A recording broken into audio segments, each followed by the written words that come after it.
Dito sa Bicol, hindi sila mahilig sa kilawin. Gusto nila niluluto. So ako mahilig ako sa kilawin. Kaya bumili kami kahapon ng dilis. 1 kilo. Kinilaw ko lahat.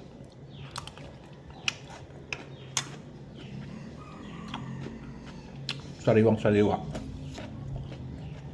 Pero ayaw nila kumain. Ako lang kumakain. Ngayon,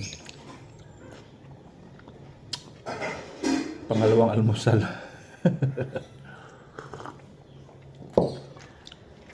Kamuting kahoy na may gata. May gata, oh.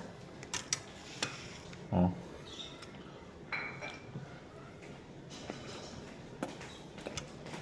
Ang sarap.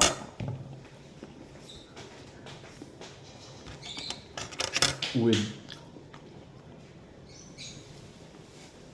kombinasyon ng dilis.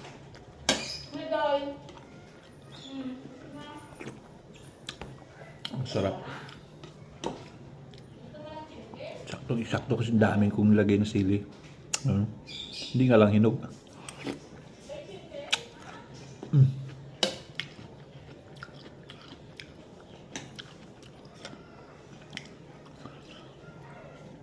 Since na ako lang isa kumakain ito, sige, siguro abutin pa ito ng 4 na araw.